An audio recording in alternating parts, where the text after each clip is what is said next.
নমস্কার, আমি সুপর্ণা।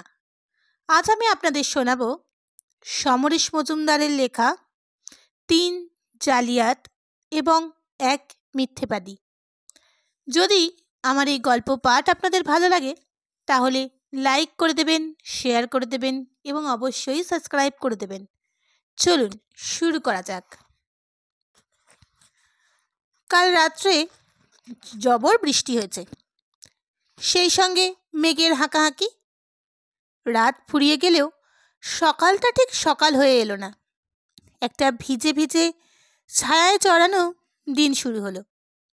আকাশে যে মেঘ গম্ভীর হয়ে ছড়িয়ে আছে তার যেন কোনো দায় নেই, না বৃষ্টি নামবার বা সরে গিয়ে পৃথিবীতে রোদ নামাবার। অথচ ঘড়িতে এখন ৮টা বাজে। জলপাইগুড়ি শহর কলকাতা নয়, এখানে পাহাড় নেই, উঁচু নিচু রাস্তা নেই, কিন্তু এত বৃষ্টিতেও কলকাতার মতো জল জমে না। বাইরের ঘরে অর্জুন ফর্মটা নিয়ে একটু অন্যমনস্ক হয়েই বসেছিল। চালসার কাছে রেজিস্ট্রি নামে একটি বিরাট রিসর্ট তৈরি হয়েছে। একটি সর্বভারতীয় বাণিজ্যিক প্রতিষ্ঠান ডুয়ার্সের ট্যুরিস্টদের জন্য অত্যাধুনিক বিলাসবহুল থাকার ব্যবস্থা করেছে সেখানে। মোট ৩৮টি শীত তাপ নিয়ন্ত্রিত ঘর, কনফারেন্স রুম, ৩ রকমের খাবারের রেস্টুরেন্ট, জিম, বার, টেনিস এবং ব্যাডমিন্টন কোর্ট এবং বড় সড়ো সুইমিং পুল রয়েছে সেখানে। এই রেস্টিং নিরাপত্তার দায়িত্ব একজন বিশেষজ্ঞের হাতে দিতে চায়। এই অঞ্চলে অর্জুনের খ্যাতির কথা শুনে কোম্পানি তার সঙ্গে কথা বলতে চায়। সঙ্গে পাঠানো ফর্মটি পূর্ণ করে যে কোনো কাজের দিনে সকাল ৯টা থেকে ১০টার মধ্যে তাকে রেস্ট্রিতে চলে আসতে অনুরোধ করা হয়েছে। কথা বলে সন্তুষ্ট হলে তাকে নিয়োগ করা হবে। আপাতত সব মিলিয়ে মাসে ২০,০০০ টাকা দেওয়া হবে। ফর্মটিতে তার সম্পর্কে বিশদে জানতে চাওয়া হয়েছে। ২জন পরিচিত মানুষকে দিয়ে তার সম্পর্কে ভালো কথা লেখাতে হবে।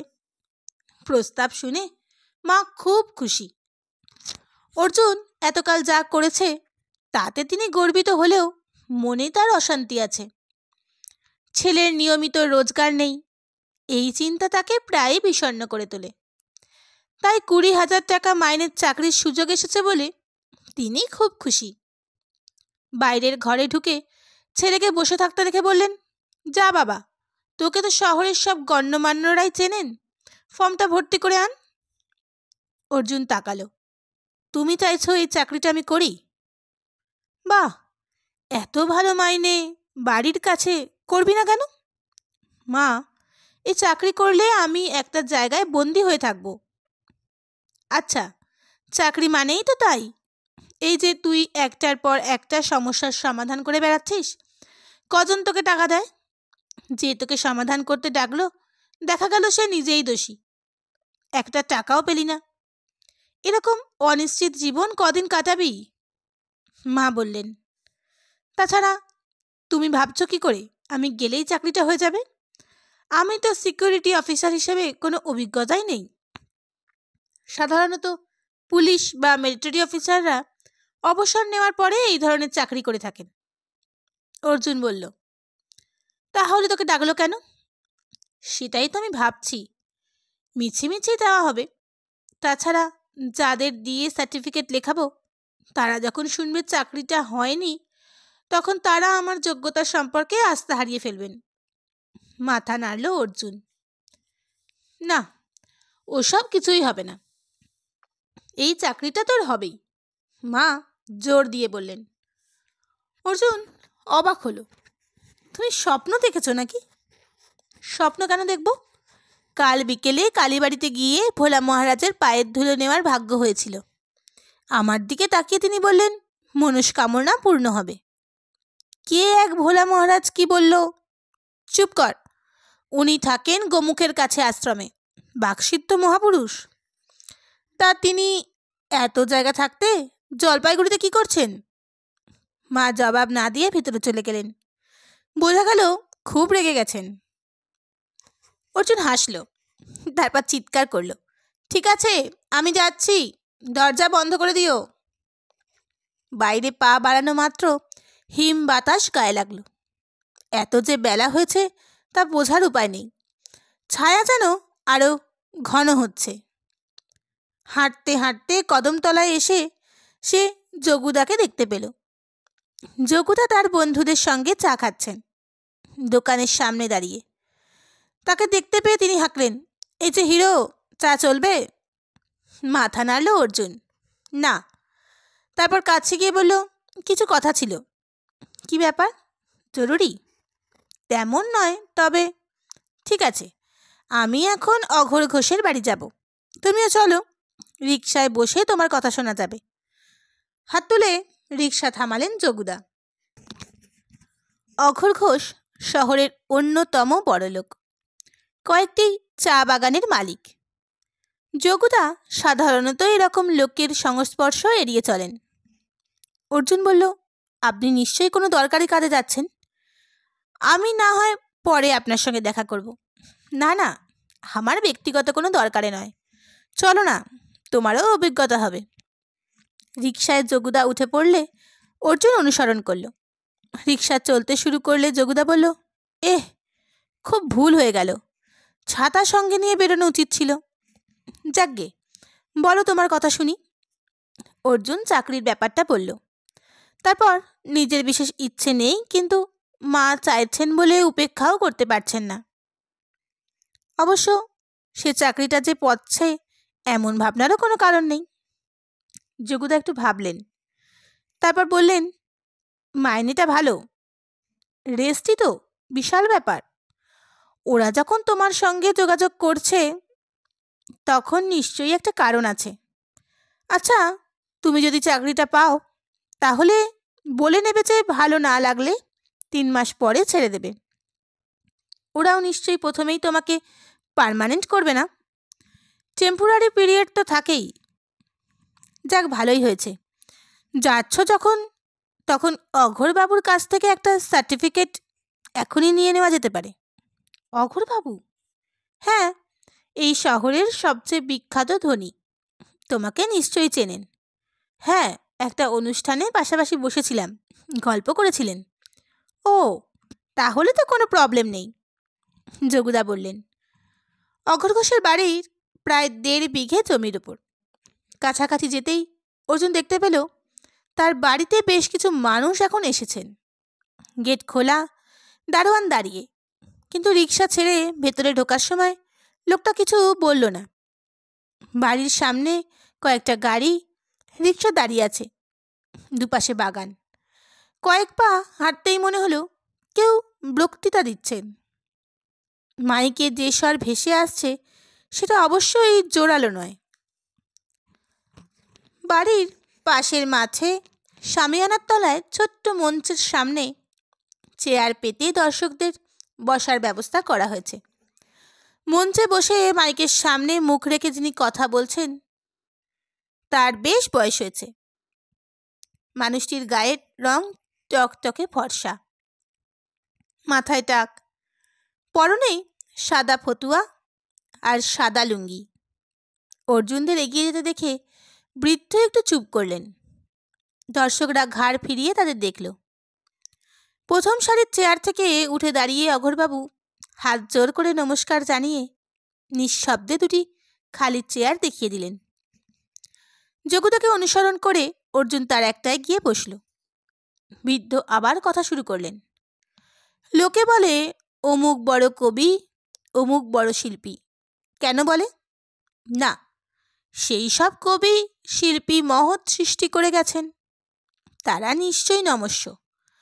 কিন্তু আমি যদি বলি এই ভুবনে যত মানুষ জন্মগ্রহণ করেছে এবং চলে গিয়েছেন তাদের মধ্যে সবচেয়ে বড় শ্রেষ্ঠ কে? কি নাম তার? বলো, কে তিনি? সবাই একটু নড়ে চড়ে বসল, কিন্তু কেউ মুখ খুলল না। বৃদ্ধ বললেন, সবাই বলে এভাবে বলা শক্ত। স্রষ্টাদের দাঁড়িপাল্লায় ওজন করা যায় নাকি? যে মেপে বলবে কার বেশি ওজন? তানসেন বড় না মাইকেল অ্যাঞ্জেলো? কে বিচার করবে? কিভাবে বিচার করবে? ঠিক ঠিক কথা, কিন্তু আমি বললাম, আমার প্রশ্নের উত্তর তো সোজা, জলের মতো। এই যে বললাম জলের মতো, কিন্তু জল কি সোজা? যখন বান আসে ঘরবাড়ি ভাসিয়ে দেয়, মানুষ পশু ডুবে মরে, তখন কি জলকে সোজা বলে মনে হয়? তাহলে জলও কঠিন। কিন্তু ঝর্ণার পাশে গিয়ে দাঁড়াও, জল সোজা। এও হয়, আবার হয় না।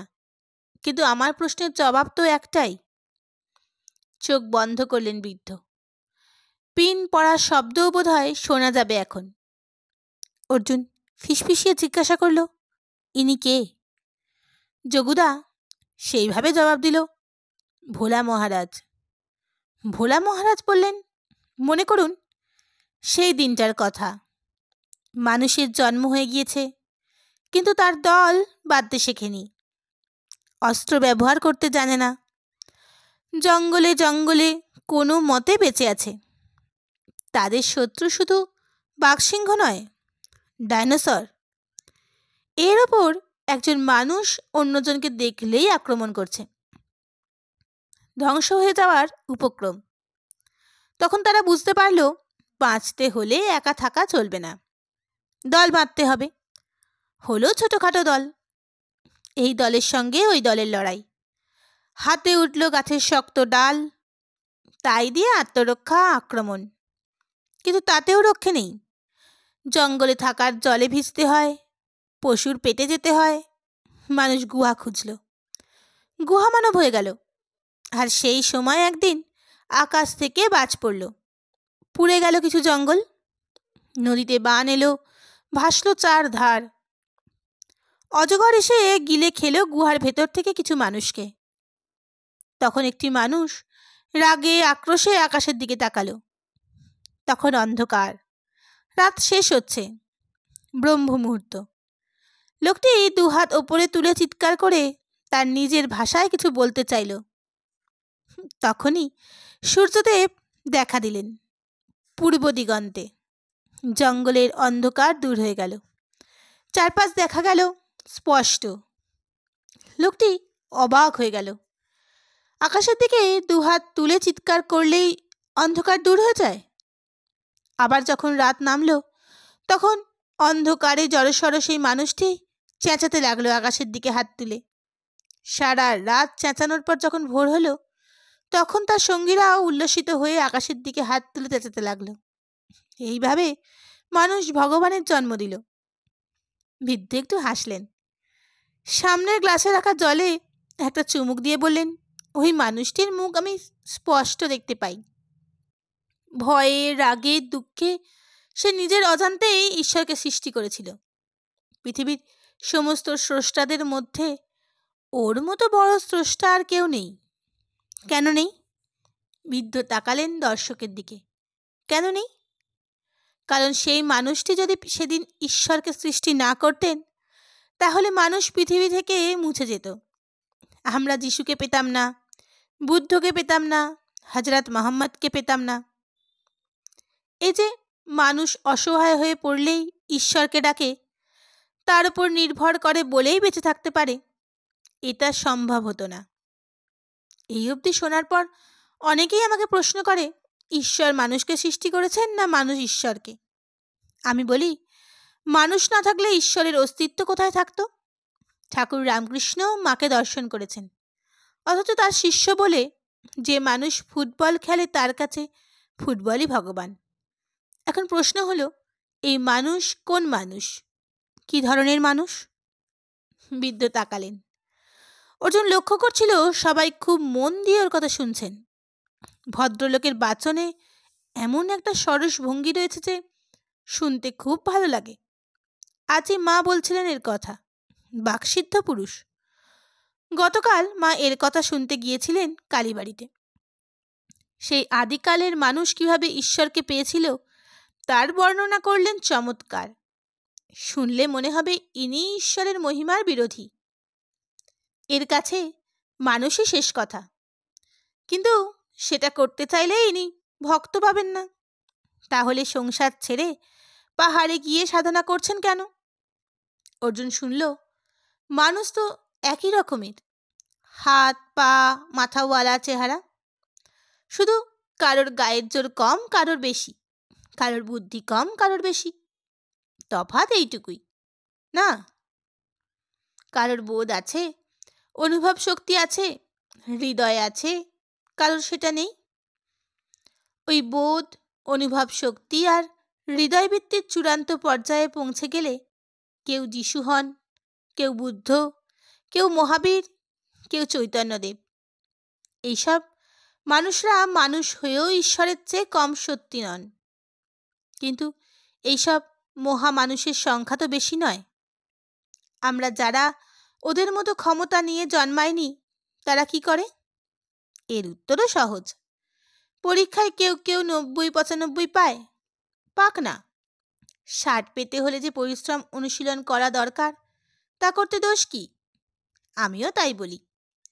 আত্মার উন্নতির জন্যে অনুশীলন করো। কাম, ক্রোধ, লোভ, মোহ, মাৎসর্য থেকে মনকে সরাও। সবসময় নিজেকে বলবে, একটা সার্মেয় পৃথিবীতে জন্মায়, কিন্তু তার সঙ্গে তোমার পার্থক্য আছে। এই পার্থক্যটাকে প্রমাণ করতে হবে, মানুষ হতে হবে। জয় জগদীশ হরে, জয় জগদীশ হরে, জয় জগদীশ হরে। একটু একটু করে গলার স্বর চড়াই উঠছিল তার। তাতে অনুপ্রাণিত হয়ে দর্শকরা সেই চড়া স্বরে গলা মেলালেন, জয় জগদীশ হরে। ভোলা মহারাজ উঠে দাঁড়িয়েছিলেন। এবার নমস্কারের ভঙ্গি করে মঞ্চ থেকে নেমে আসতেই অঘোর ঘোষ এগিয়ে গিয়ে তার পা স্পর্শ করে প্রণাম করলেন। তিনি আশীর্বাদ করলেন, জ্ঞানী হও। সঙ্গে সঙ্গে সমবেত জনতা এগিয়ে গিয়ে তার সঙ্গে কথা বলতে চাইলে ভোলা মহারাজ অঘোর ঘোষকে নিচু গলায় কিছু বললেন। অঘোর ঘোষ দুহাত ওপরে তুলে থামলেন সবাইকে। এখন নয়, আপনারা যদি কষ্ট করে বিকেলে 4টে থেকে 6টার মধ্যে আমার এখানে পায়ের ধুলো দেন, তাহলে মহারাজ আপনাদের সমস্ত প্রশ্নের জবাব দেবেন। এখন ওকে বিশ্রাম নিতে দিন। এক বৃদ্ধ, তবু নাছোড়বান্দা। আমি ঠিক বুঝতে পারি না কাকে ডাকবো, কৃষ্ণ না কালী, শিব না নারায়ণ, আবার দুর্গা না জগদ্ধাত্রী। ভোলা মহারাজ হাসলেন। বহু রূপের সম্মুখে তোমার ছাড়ি কোথা খুঁজিছ ঈশ্বর। কথা বলতে বলতে তিনি অঘোর ঘোষের সাহায্যে লন থেকে বেরিয়ে বাড়ির ভেতরে চলে গেলেন। এতক্ষণে যোগুদা কথা বললেন, লোকটাকে চেনো? হাত কিপটে বললে কম বলা হয়। কোন লোকটা? অর্জুন জিজ্ঞাসা করল। ওই যে কাকে ডাকবে বুঝতে পারছে না। যোগুদা এগিয়ে গেল বৃদ্ধের সামনে। আপনি কি ভাগ্যবান, দারুণ জবাব পেয়ে গেছেন, আর কোনো সমস্যা রইল না। বহুরূপেই তো আছেই নি, কিন্তু কোন রূপটা যে আসল? আপনার সামনে এখন যে দাঁড়িয়ে রয়েছে। যোগুদা জিজ্ঞাসা করলেন, আমার সামনে? তুমি? তাহলে আমাকে ছেড়ে অন্যত্র খোঁজার দরকার নেই। অ্যাঁ, তুমি আমার সঙ্গে রসিকতা করছো যোগু? মোটেই না। উনি যা বলে গেলেন তার পালন করছি। এই যেমন আপনি আমার সামনে আছেন, আপনাকে ছেড়ে অন্য কোথাও ঈশ্বর খুঁজতে যাব না। যোগুদা সিরিয়াস। হ্যাঁ, কি যেটা বলছো? ভদ্রলোক হতবম্ব। আমি কিছু বলিনি, উনিই কথা আপনাকে বলে গেছেন। আপনাকে যখন পেয়ে গেছে তখন একটা দায়িত্ব নিতেই হবে। যোগুদা বললেন। বৃদ্ধ বললেন, তুমি কি বলতে চাইছো আর কিছুই বুঝতে পারছি না। বুঝিয়ে বলছি। আমি শুনেছি উনি বাকসিদ্ধ পুরুষ। আপনি শোনেননি? যোগুদা জিজ্ঞাসা করলেন। হ্যাঁ, সেরকম তো সবাই বলছিল।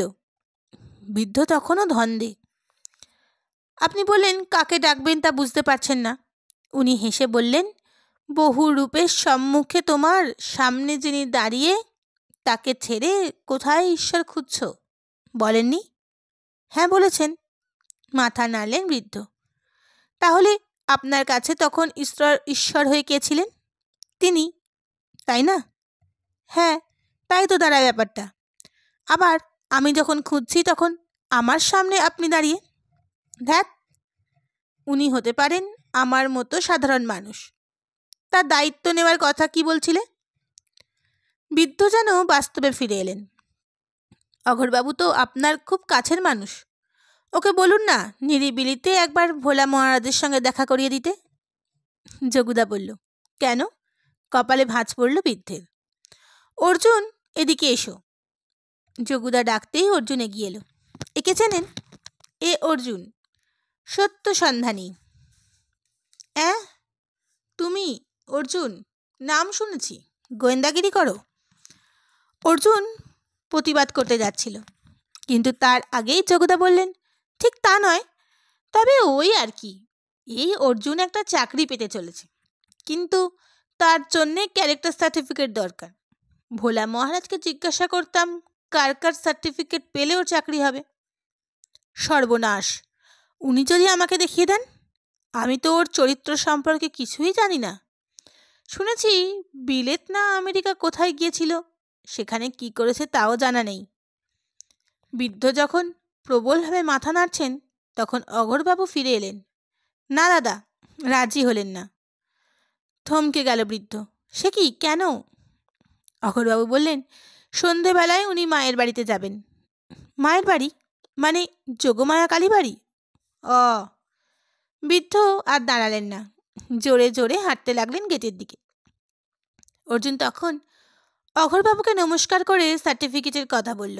ভদ্রলোক বললেন, আমার সার্টিফিকেট পেলে তোমার যদি চাকরি হয় তাহলে নিশ্চয়ই দেব, তবে আজ তো ব্যস্ত আছি, কাল সকালে এসে নিয়ে যেও। তারপরেই খেয়াল হলো তার, কোথায় চাকরি? রেস্টি রিসর্টে সিকিউরিটি অফিসার? হয়তো হবে না। অর্জুন বলল, রেস্টি তো বিশাল ব্যাপার, 2 কোটি টাকার প্রজেক্ট, মাইনেপত্র নিশ্চয়ই ভালো। হ্যাঁ, কিন্তু অভিজ্ঞতা না থাকায় আমার পাওয়ার চান্স কম। অর্জুন বলল, একটু দাঁড়াও তোমরা। অঘোরবাবু এগিয়ে গেলেন তখন যারা দাঁড়িয়ে গল্প করছেন তাদের কাছে। কেউ কেউ ভোলা মহারাজের সঙ্গে দেখা করার ইচ্ছা প্রকাশ করলে অঘোরবাবু জানালেন, উনি মায়ের বাড়িতে বসে সবার সঙ্গে কথা বলবেন, এখানে নয়। শেষে লোকটিকে বিদায় করে অঘোরবাবু বললেন, এসো। তাকে অনুসরণ করে পেছনের দরজা দিয়ে ভেতরে ঢুকলো ওরা। বিত্তবান মানুষের বৃত্তের প্রভাব বাড়ির নির্মাণে স্পষ্ট। একটি ঘরের দরজা ভেজানো, তার পাশে ভারী পর্দা। দরজায় টোকা দিলে অঘোরবাবু। মহারাজ? কে ওখানে? ভেতর থেকে গলা ভেসে এলো, আমি অঘোর। শার্টের গায়ে পৌঁছে অঘোরবাবু বিনীত গলায় বললেন, ও, আসতে পারো। দরজা খুলে পর্দা সরালেন অঘোরবাবু, যেন অন্যের বাড়িতে এসেছেন। আমার সঙ্গে 2 জন পরিচিত মানুষ আছে, খুব ভদ্র। অনুমানে বুঝেছ না আচরণে? গলার স্বরে কৌতুক। যোগুকে আমি অনেকদিন থেকে জানি, অর্জুনকে অল্প জানি, তবে ওর কথা অনেক শুনেছি। অর্জুন, 3য় পাণ্ডবের প্রকৃত চেহারা স্বয়ং ব্যাসদেব বুঝতে পারেননি হে। আমার এখন কথা বলার ইচ্ছে ছিল না, তুমি তা জেনেও নিয়ে এসেছ যখন, তখন ডাকো, আসুক। অঘোরবাবু ইশারা করে ভেতরে পা বাড়ালে ওরা অনুসরণ করল। ঘরের এক প্রান্তে মাটিতে পাতা মোটার গদির ওপর বসেছিলেন ভোলা মহারাজ। এখন ওর পরনে গেরুয়া লুঙ্গি আর ঊর্ধ্বাঙ্গে গেরুয়া চাদর। যোগুদা এগিয়ে গিয়েও থেমে গেলেন। প্রণাম করতে হলে গদির ওপর উঠতে হয়।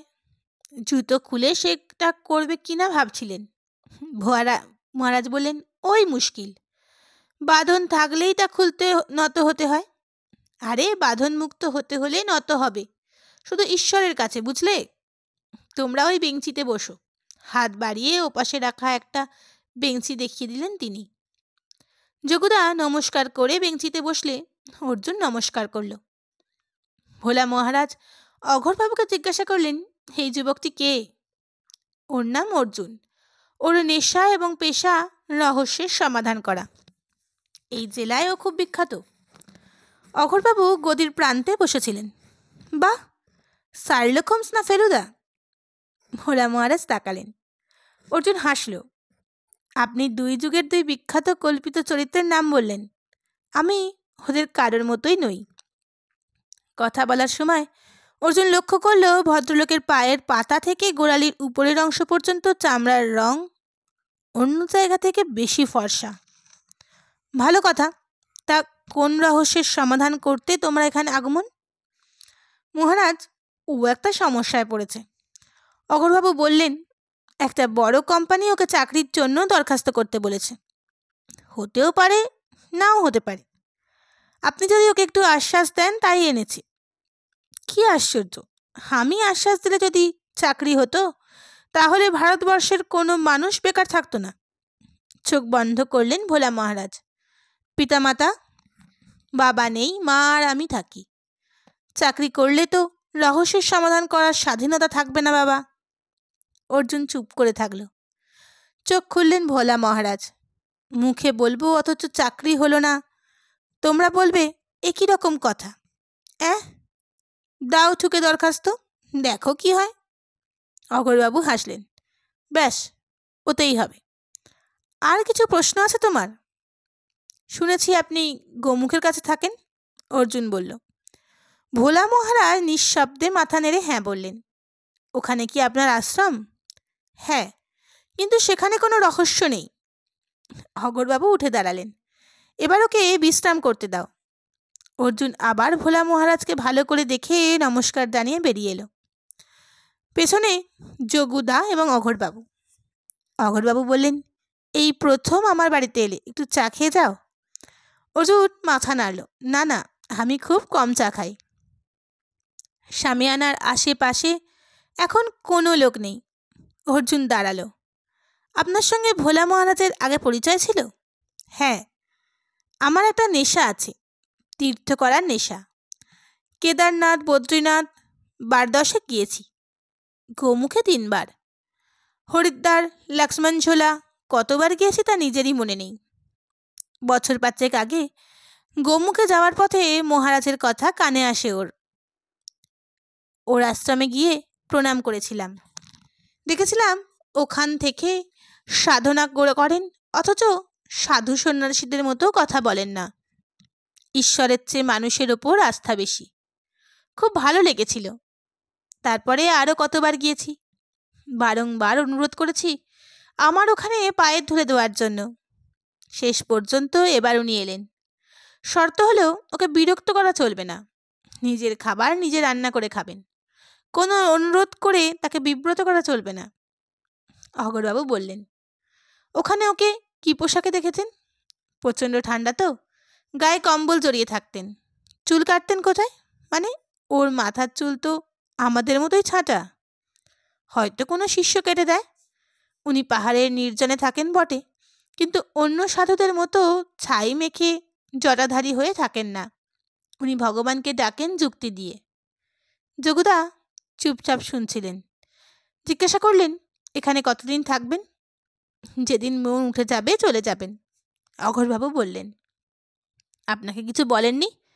যোগুদা জিজ্ঞাসা করলেন। কি ব্যাপারে? গম্ভীর হয়ে তাকালেন অঘোরবাবু। উনি শুনেছি বাকসিদ্ধ, যা বলেন মিলে যায়। আপনার ব্যাপারে কিছু মিলেছে? এটা আমার ব্যক্তিগত ব্যাপার, এটা নিয়ে কথা বলতে চাই না। অঘোরবাবু আলোচনা শেষ করতে চাইলেন। অর্জুন, তুমি যদি সন্ধ্যায় যোগমায়া কালীবাড়িতে আসো তাহলে আমার কাছ থেকে সার্টিফিকেট পেয়ে যাবে। আমি সেখানে থাকব। রিকশায় উঠে যোগুদা জিজ্ঞাসা করল, কেমন লাগলো? একটু অন্যরকম, কিন্তু বৃষ্টি নামবে। অর্জুন বলল, মানে? অর্জুন আকাশের দিকে তাকালো। মেঘগুলো আরও কাছে নেমে এসেছে। যোগুদা বললেন রিক্সাওয়ালাকে, তাড়াতাড়ি পা চালাও রে বাবা, নইলে ভিজতে যাবে। পা শব্দটা কানে যেতেই অর্জুন বলল, ভোলা মহারাজ মোজা পরেন এবং সেটা বেশি সময় পরে থাকে। গোমুখের ঠান্ডায় মোজা পরাটা স্বাভাবিক, কিন্তু এখানে তোর পা খালি ছিল। হ্যাঁ, পায়ের চামড়ার রং 2 জায়গায় 2 রকম বলেই তো বোঝা গেল। সাধু সন্ন্যাসীরা মোজা পরে সাধনা করেন, এটা আমি জানতাম না। অর্জুন বলল। যোগ্যতা বললেন, যাই বলো, ভদ্রলোককে আমার ভালো লেগেছে। বেশ যুক্তি আছে ওর কথাবার্তায়।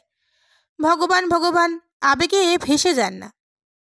কিন্তু উনি আঙুলে আংটি পরেন, কই দেখলাম না তো। যোগুদা অবাক। এখন খুলে রেখেছেন, আঙুলে দাগ আছে, একটা নয় 3টে আঙুলে। গোমুখের আশ্রমে নিয়মিত আংটি না পরলে ওই দাগ হয় না। যদি আংটি পরার অভ্যেস হয় তাহলে এখানে এসে খুলে ফেলেছেন কেন? অর্জুন যেন নিজের মনেই কথা বলছিল। ও, তুমি আজকাল দেখছি কোনো ব্যাপারকেই সহজ মনে নিতে পারো না। যোগুদা অর্জুনকে বকলেন। ভোলা মহারাজ তো বলেননি তার সঙ্গে যিশুর দেখা হয়েছিল? বুদ্ধকে ভোলাদা বলে ডাকতেন। বিরিঞ্চি বাবার মতো গুলগাপ্পা মারেননি, তাই না? তা ঠিক, তবে ওর বক্তৃতা শুনলে মানুষ বুঝতেই পারবে না উনি কাকে সৃষ্ট মনে করছেন, মানুষকে না ভগবানকে। মানুষকে সেবা করাই যদি ঈশ্বরের সেবা করা হয়, তাহলে কষ্ট করে ওই বরফের পাহাড়ে আশ্রম বানিয়ে আছেন কেন? ভারত সেবাশ্রমের মতো কোনো প্রতিষ্ঠানে যোগ দিলেই তো পারেন। অর্জুনের কথা শেষ হওয়ার আগেই রিক্সা কদমতলার মোড়ে পৌঁছে গিয়েছিল এবং তখনই ঝমঝমিয়ে বৃষ্টি নামল। দৌড়ে চায়ের দোকানে ঢোকার আগেই একটু ভিজে গেল ওরা। রিক্সাওয়ালার তাপ উত্তাপ নেই, মাথায় গামছা বেঁধে বৃষ্টির মধ্যেই দোকানে এসে যোগদার কাছ থেকে ভাড়া নিয়ে গেল। এখন প্রায় দুপুর। চায়ের দোকানে খদ্দের কমে গেছে। দুজন লোক দুদিকের বেঞ্চে বসে। দোকানদার জিজ্ঞাসা করল, চা দেবো যোগুদা? দাও। এসো অর্জুন, এসব কথা ছাড়ো, একটা সার্টিফিকেট আজ পেয়ে যাচ্ছ, আর একটার দরকার। রায় সাহেবকে বলো, অতগুলো চা বাগানের মালিক, জলপাইগুড়ির গণ্যমান্যদের মধ্যে অবশ্যই উনি একজন। তুমি চাইলে কখনো না বলবে না। যোগুদা বেঞ্চিতে বসলেন। রায় সাহেবের নামটা মনে ছিল না। অর্জুন মাথা নাড়ল। কিন্তু উনি তো বেশিরভাগ সময় কলকাতায় থাকেন, এখন যদি এখানে না থাকেন? ওপাশে বসে একটা লোক বৃষ্টি দেখছিল, সেভাবেই বলল, আছেন। যোগুদা লোকটির দিকে তাকালেন। উপেন, গুল মেরো না। উপেন তাকালো। এটা সত্যি বলছি দাদা, তুমি যা বলো তার 10টার মধ্যে 9:45 গুল। যোগুদা বিরক্ত। সে আপনি বলতে পারেন, তবে এটা ওই 9:45 আর 10টার মধ্যে পড়বে। একটু আগে আমি নিজের চোখে দেখলাম গাড়িতে বসে আছেন রায় সাহেব। উপেন জোর দিয়ে বলল। যোগুদা অর্জুনকে জিজ্ঞাসা করলেন, তোমার সঙ্গে উপেনের আলাপ নেই? অর্জুন বলল, দেখেছি, এই শহরের শ্রেষ্ঠ গুলবাজ। ও নিজেই নিজেকে মিথ্যে বলে। যোগুদা বললেন। সঙ্গে সঙ্গে দুহাত জড়ো করল উপেন। দাদা যখন বলছেন তখন মানতেই হবে। তবে বিশ্বাস করুন, আমি ঠিক বুঝতে পারি না, হয়তো বলে ফেলি, তবে রায় সাহেবের কথাটা একদম সত্যি। অর্জুনের খুব মজা লাগছিল। একজন লোক স্বীকার করছে যে সে মিথ্যে কথা বলে, কিন্তু বুঝতে পারে না। সে জিজ্ঞাসা করল, আপনি কি করেন? উপেন ওইভাবে হাত জোর করে সবিনয়ে বলল, আজ্ঞে কথা। মানে? অবাক হলো অর্জুন। ছাই কথা, ব্যাটা গুলবাজ। যোগুদা বললেন, উপেন বেশ নাটক করে কথা বলতে পারে। যা বিশ্বাস করে না তা মুখস্থ করে রেখেছে। গ্রামের লোকজনকে টুপি পরিয়ে সেগুলো শোনায়।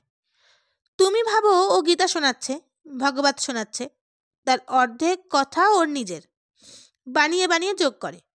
লোকে বুঝতে না পেরে 50 টাকা ওকে দেয়। উপেন হাসল। 50 দেয় আপনি জানলেন কি করে?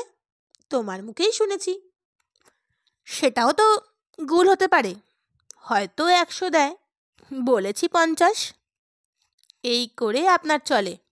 অর্জুন জিজ্ঞাসা করল। ঠাকুর চালিয়ে নেন।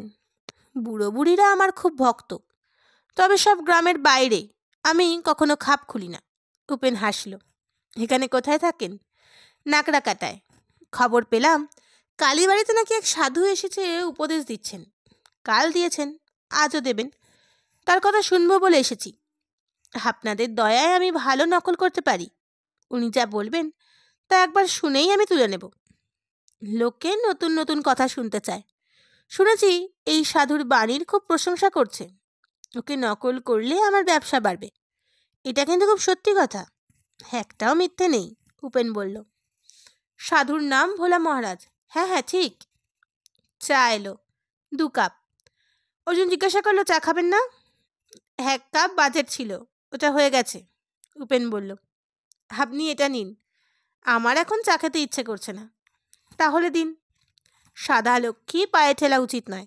উপেন এগিয়ে এসে চা নিল। যোগুদা বললেন, বেশ চালিয়ে যাচ্ছ। চায়ে চুমুক দিয়ে উপেন বলল, আচ্ছা আমাকে এত অপছন্দ করেন কেন বলুন তো?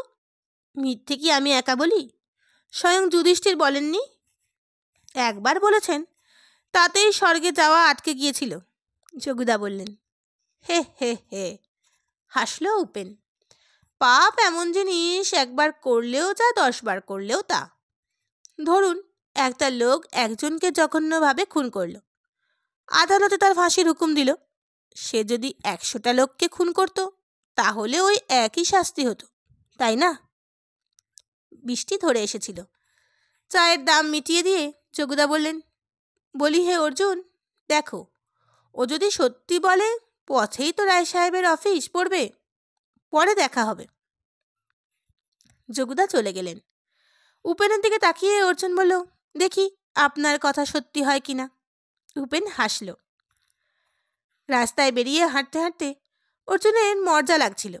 একটা লোক খামোখা মিথ্যে বলে যায়।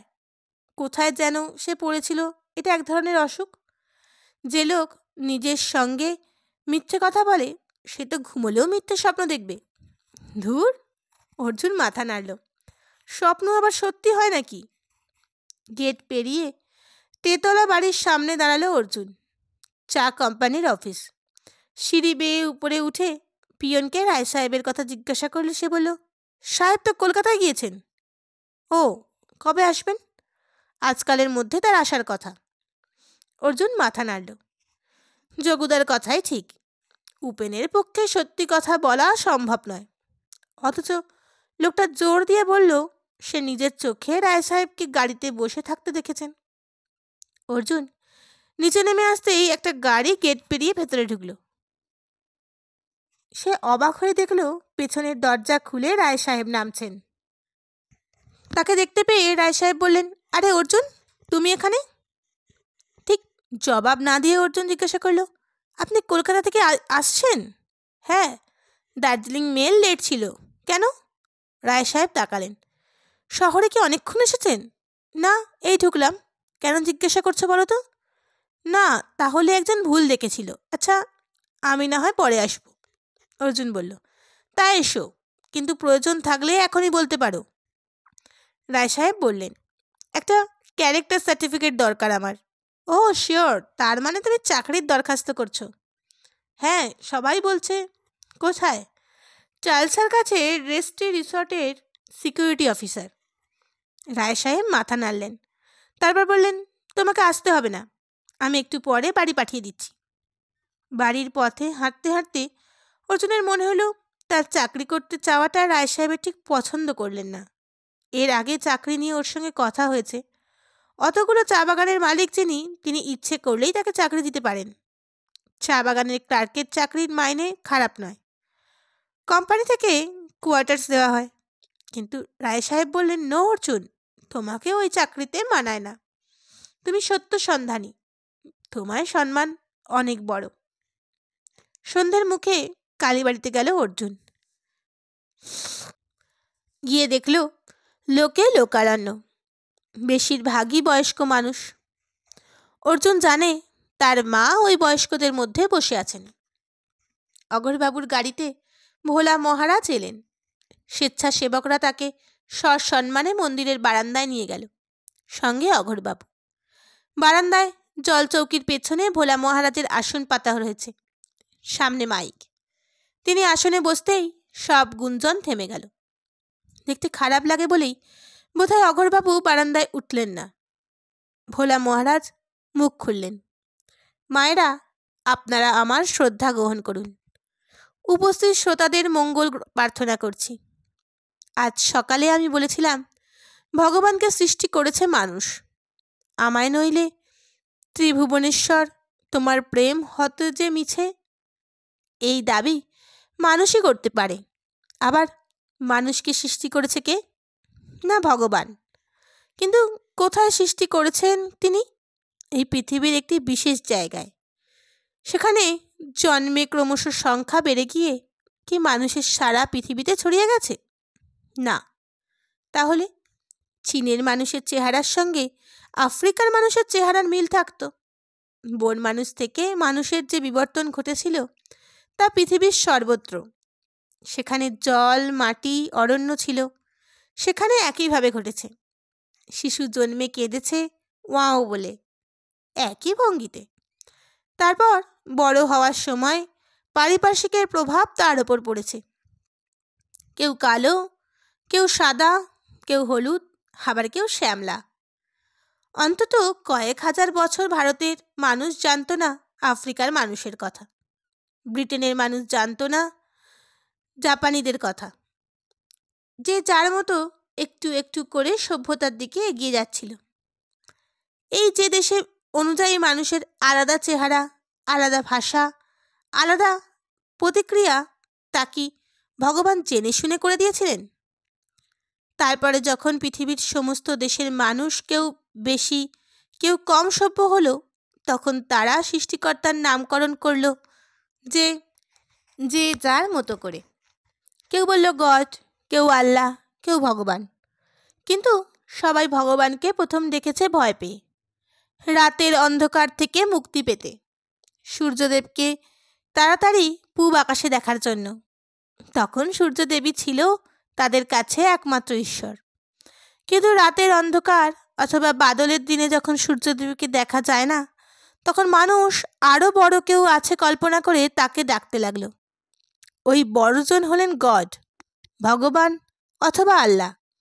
কিন্তু কেন কেন সবাই পরম পিতাকে এক নামে ডাকতে পারল না? এর উত্তর হলো, সবাই এক ভাষায় কথা বলে না। বেশ তো, নাই বলুক, জলকে পানি বলুক অথবা ওয়াটার বলুন, জলের স্বাদ কি বদলে যাবে তাতে? আমরা ভগবানকে ডেকে যে আনন্দ পাই, স্বস্তি পাই, শান্তি পাই, একজন খ্রিস্টান গডকে দেখে ঠিক একই রকম আনন্দ, শান্তি, স্বস্তি পান। আমাদের ডাকার পদ্ধতি একরকম, ওদের অন্য রকম। কিন্তু কেন আমরা ভগবানকে ডাকি? যাকে আমরাই সৃষ্টি করেছি তাকেই কেন ডাকি?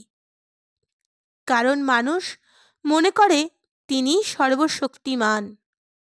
মাটি খুঁড়ে জলকে আবিষ্কার করলো মরুভূমির মানুষ, যে আবিষ্কর্তা, কিন্তু জল তাকে জীবন দিল। জল তার থেকে শক্তিশালী। তা তো হলো, আমরা ভগবানকে চাক্ষুষ করতে চাইলাম, না পেয়ে কল্পনা করে নিলাম তার মূর্তি।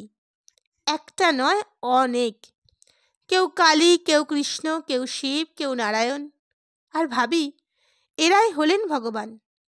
কেউ গোলকে থাকেন, কেউ স্বর্গে, নরকে থাকেন যম, হেরাই সব। কিন্তু যারা শিব, নারায়ণ, কালীর নাম শোনেনি, গডকে ডাকেন, আল্লাহকে ডাকেন, অথচ গড বা আল্লাহর কোনো মূর্তি তৈরি করেননি, কারণ কল্পনা সেখানে পৌঁছয়নি, তারা তো সৃষ্টিকর্তার আশীর্বাদ পাচ্ছেন।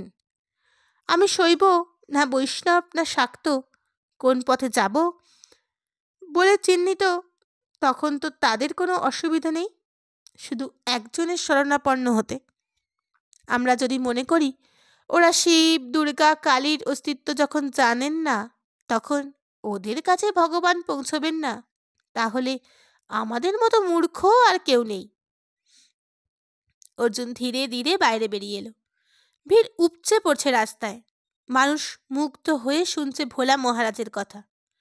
ওর কথা বলার ভঙ্গিতে এমন একটা জাদু আছে যে মুগ্ধ না হয়ে উপায় নেই। হঠাৎ উপেনকে দেখতে পেল অর্জুন।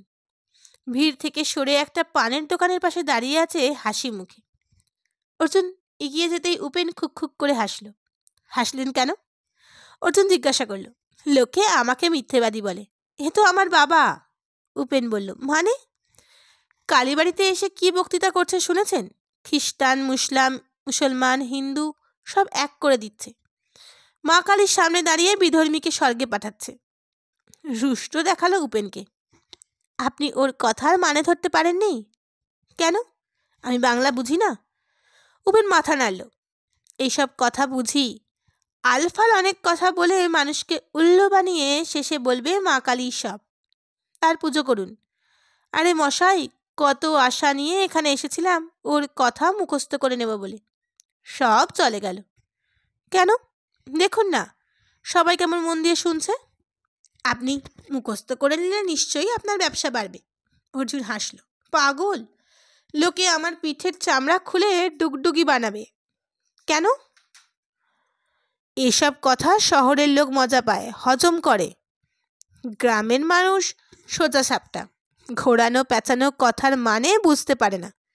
সেখানে আমি দেবদেবীদের ছোট করেছি, ব্যাস আমার ব্যবসার 13টা বেজে যাবে। জিভ দিয়ে একটা শব্দ বের করলো উপেন, যেটা হতাশ হলে কেউ কেউ করে থাকে। কথাগুলো ভাবার মতো। আচ্ছা, আপনার কর্মস্থল কোথায়? অর্জুন জিজ্ঞাসা করল। মালবাজার থেকে বিনাগুড়ি পর্যন্ত। তাহলে কাল ফিরে যাচ্ছেন? কাল? না না, আজই যাব নাগরকাটায়। আজ? এত রাতে বাস পাবেন কি করে? অর্জুন অবাক। ট্রাক পাবো, সারা রাত ধরে চলে। উপেন চলে গেল। অগরবাবুর কথা রেখেছিলেন। অর্জুনের চরিত্রের সুখ্যাতি করে একটা সার্টিফিকেট নিয়ে এসেছিলেন। বক্তৃতা শেষ হওয়ার পরে তার কাছ থেকে অর্জুন সেটা পেয়ে গেল। সেই রাত্রে বাড়ি ফেরার পর মাকে বেশ অন্যমনস্ক দেখল অর্জুন। কথা বলে জানতে পারল আজ ভোলা মহারাজের কথা শুনে তিনি বেশ বিভ্রান্ত। মানুষ যদি ভগবানকে সৃষ্টি করে থাকে তাহলে ভগবানের মহত্ব কমে যেতে বাধ্য। তাছাড়া ভগবানকে ডাকা মানে তাকে সৃষ্টি করা, এ কেমন কথা? এর আগে যে সমস্ত সাধুজন কালীবাড়িতে ধর্মকথা শোনাতে এসেছেন তাদের কেউ এমন কথা বলেননি। অর্জুনও ব্যাপারটা নিয়ে ভাবছিল, ভোলা মহারাজ এমন ধোঁয়াশা তৈরি করছেন কেন?